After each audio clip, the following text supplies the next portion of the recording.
Welcome to Pick Up and Deliver, the podcast where we pick up our audio recorder as I step out to go for a walk and deliver an episode to you while I stroll around. I'm Brendan Riley.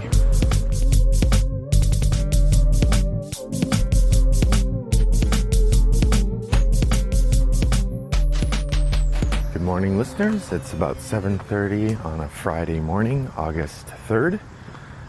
It's lovely here in suburban Chicago. Usually August is a pretty hot time, and my guess is it'll be warmer later in the day, but for now it's pretty nice. I'm happy to be speaking to you today as I walk past many cicadas and reflect on where the podcast is and where we're going. So I listen to a lot of podcasts, as I mentioned before, and watch a lot of videos. One of the things I particularly noticed this in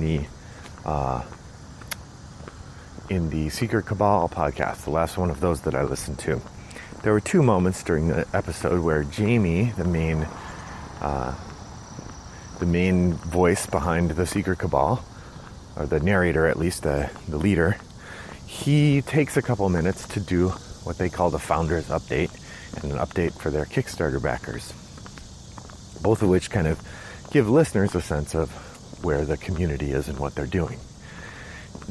Now granted, the Pick Up and Deliver community is pretty small. Last I looked, we had 11 members in our guild. Thanks for joining, those of you who have. If you haven't yet, hop on over there. It's a nice little group. We don't say a lot, so there's not a huge commitment in terms of conversation, but it's fun. It occurred to me that that's something I'm not as able to do. I guess maybe I do. Maybe you think I already do too much reflection on how the podcast is doing or where we're going, but it occurred to me that I wanted to take a little while to do that every now and again, and I'm sort of trying to decide on the rhythm of the podcast, and it feels like a month is a good way to gauge the rhythm. You know, in a good month I'm going to get 12 episodes in, 12 to 15 I guess, about 3 a week on a good week is the goal I've been aiming for. It seems like of those 12, one of them is going to usually be the stats episode where I kind of go over how the month has gone gaming wise. That's pretty introspective, navel gazing I guess, but hopefully interesting. And then another one is going to be, I think, state of the podcast, which is what I'm doing today. Ladies and gentlemen of the listenership, today I present to you the state of the podcast, August 2018. A couple of things are coming up. I'm not sure, the gaming landscape looks very strange to me for this month. It's the end of the summer. My daughter's swimming has finished for the summer season. The fall season is still a ways off, but that means that we have some time where we're not going to practice every day, and we have a little bit more family time for gaming. School also hasn't started, so bedtime isn't really a concern the way it will be when school starts. So this month looks to be a hefty one for getting games played. I also am going to be going to Toggle Top Day. Toggle is the game group that I am part of, and we meet every Tuesday at a bar called Dirty Nelly's in Palatine, and they have an annual event or semi-annual. I think they do it twice a year, called Toggle Top Day, where people go play games at the bar for the whole day rather than just the evening, and I'm looking forward to that. That's about a week and a day from now. Sort of a one-day mini-con. That should be a great time. But then, you know, with the summer wrapping up, we've got plenty of gaming coming up in the next couple of weeks. But then the school year starts and my schedule changes dramatically. In particular, my regular visits to Toggle are going to be a lot less regular, I think. So it turns out that Tuesday nights, as I said, is when Toggle meets. And Tuesday night is when I have a class that I'm teaching this fall that will go to 6:30 p.m. on a Tuesday night, which makes it pretty hard to get to the game night at a reasonable hour, especially since I do have class on Wednesday, although my Wednesday class is not right away early in the morning, so it's not out of the question that I'll go to Toggle sometimes, but certainly not with the regularity that I used to. Swim practice will start up again for my daughter. And so that will open up some gaming space for me in terms of time in the evening when we have this sort of gap while she's at swim practice that becomes kind of unusable time from a family perspective, usually. When my wife and I are hanging out, it's often after swim practice as opposed to during that window. I'm also not sure what the swim practice schedule will be for the fall. So my evening gaming, which is when I do most of my game playing, is probably going to be pretty scattered this fall. So I've got some interesting times coming. That said, I expect that I'm going to get a fair amount of Sherlock Holmes Consulting Detective played. My wife and I have one adventure left in the base box. Then I'm planning to buy the next one in the series, and we'll continue on. I've also got my eye on this new Portal Games game, Detective, which seems like it's going to be great. I will say Portal Games, in my experience, is the company that is really, really good at making their games look great. I haven't played as many of them because then when they come out, the reviews are usually pretty middling. That said, I mentioned in the Top of the Stack episode that I had played Crazy Carts and thought it was pretty fun. So maybe I'm misjudging Portal. I also really liked Robinson Crusoe. So perhaps there is something there. So Detective looks like a pretty neat, immersive game that should be a lot of fun to play. And I am probably going to be picking that up at some point.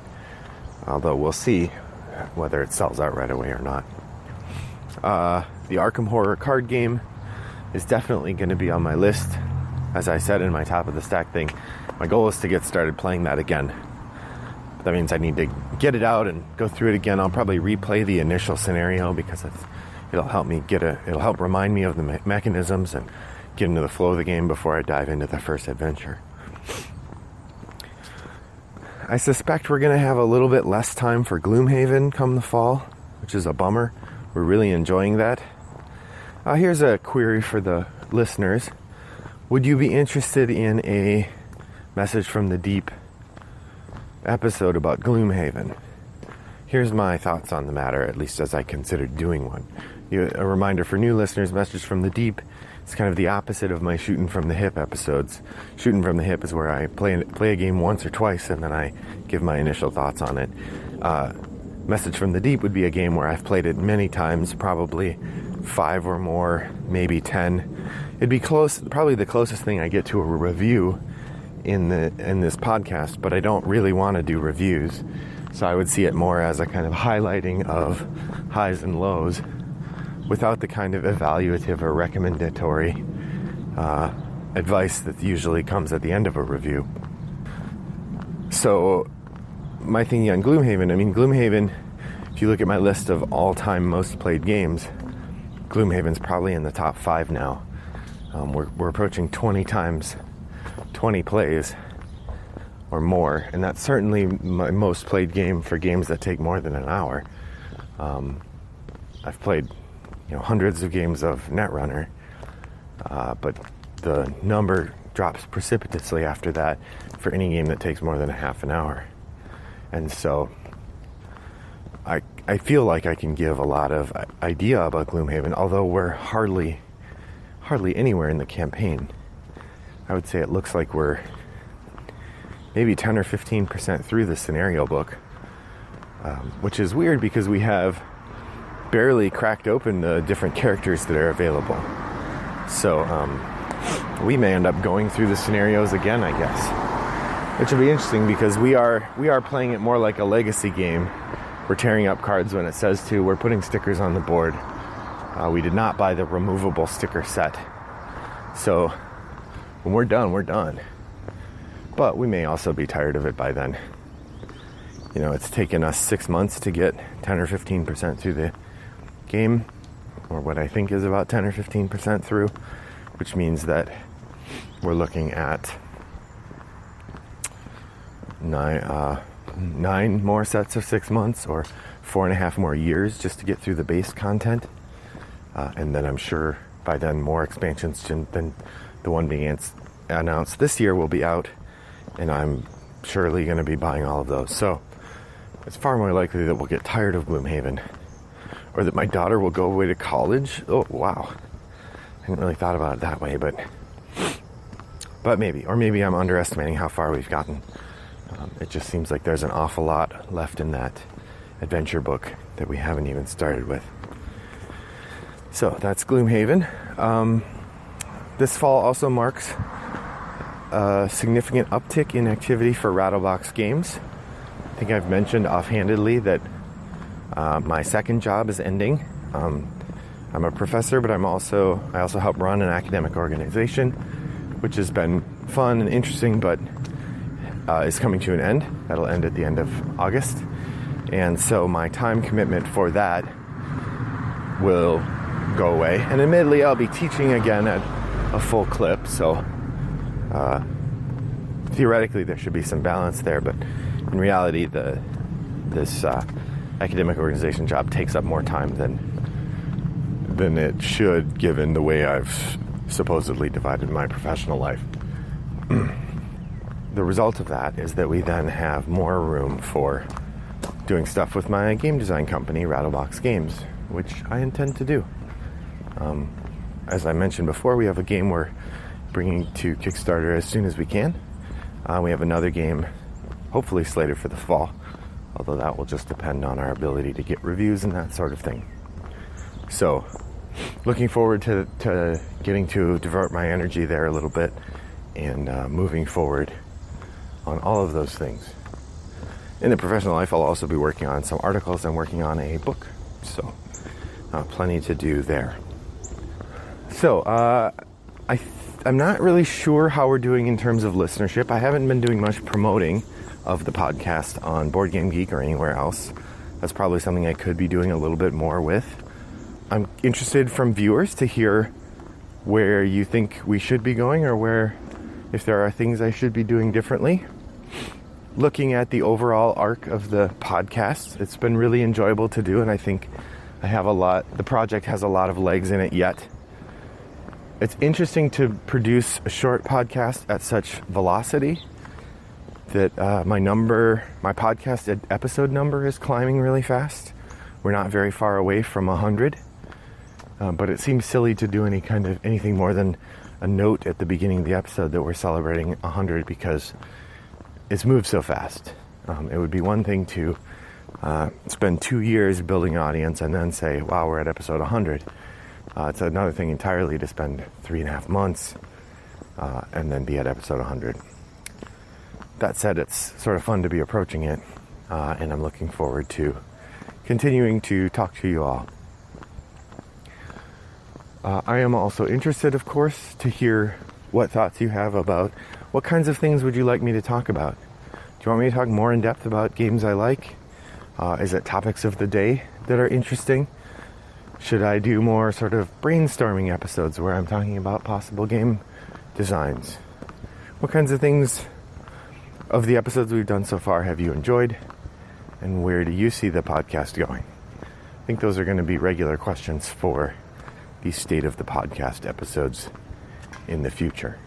Well, I've got a couple minutes left, so I thought I would do a quick shooting from the hip episode about one of the new games I played last month, Shear Panic. I say new games, it's new to me. It's not new at all. It's pretty old. And I did talk about it a little bit during the what have been the top of the stack episode, but I wanted to mention a little bit more. So I got Shear Panic from Mayfair Games, which is no longer a company. And I got it at Goodwill for $2, which is fun because I can see you can still buy it on Amazon for $20. So that feels fun. It's a really interesting game. First off, beautiful production quality. You get these nice player boards, and you get these really heavy resin sheep that look like characters out of a Wallace and Gromit show. They look very much like the Aardman animation designs for sheep that they use. Something like Shaun the Sheep is a show. And you play a flock of sheep going through a paddock, and as you go through the paddock, you score in a variety of ways. In the first and third section, you're scoring via a game of they call it a game of tag, where you're trying to have your sheep next to the other sheep that belongs to you. And you get points based on how close they are together. Then there's a field where there's a very attractive ram named Roger, and all the sheep want to be near him. So as you do that, you try to maneuver your sheep to be at the front of the sheep pack and get the most points that way. And then in the fourth section, there's the farmer shearing the sheep, and your goal is to maneuver your sheep to get away from the farmer, and you get points by how far away from him you are. So it's a fun push-pull mechanic with this little flock of sheep that you reshape each turn and manipulate. Well, I see that there's a guy with a weed whacker in the lawn across the street from my house. So as I approach, it's going to get harder and harder to hear me. So I think I'm going to cut us off a little bit early this morning. Thanks for listening. Hop over to BoardGameGeek Guild 3269 to list any comments or questions you have. And with that, I'll say thanks for joining me on my walk today. I hope that your next walk is as pleasant as mine was. Thanks for listening. Bye-bye.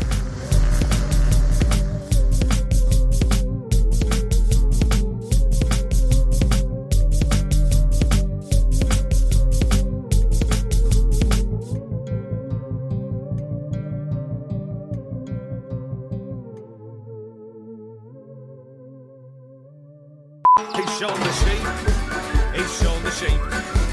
He even mucks about with those who cannot bleat. Keep it in mind, he's one of a kind. Oh, life's a treat with Shaun the sheep. Brought to you by Rattlebox Games.